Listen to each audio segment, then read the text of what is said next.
Zaqatala rayon icra hakimiyyətinin inzibati binasında fındıq istehsalçıları və ixracatçıları ilə görüş keçirilib.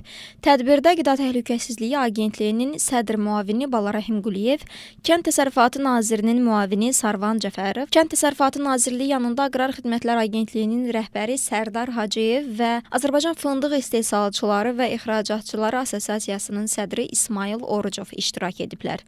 Görüşdə fındıqçılıq sahəsində mövcud vəziyyət və aktual məsələlər müzakirə olunub.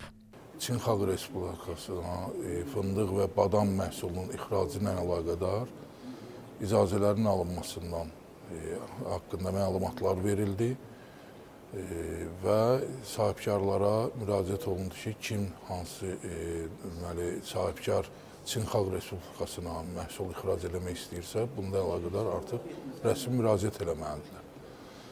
İkinci mövzumuz aflatoksinlə əlaqədar idi. Məlumat verdik ki, son vaxtlar fındıqda aflatoksinin miqdarı artıb. Onunla əlaqədar müvafiq tədbirlər görülməsi ilə əlaqədar sahibkarlara müəyyən təlimatlar verildi, tapşırıqlar verildi.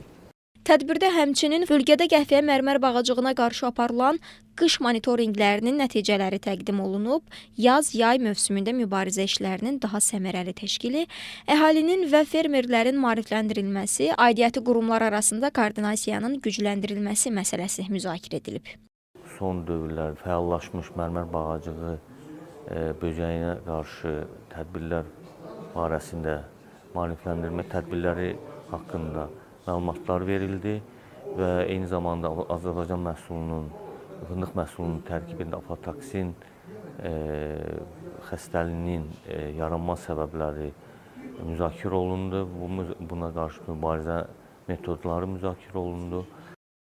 Bugünkü gün üçün çox məhsuldar görüş oldu. Həm AKTA-dan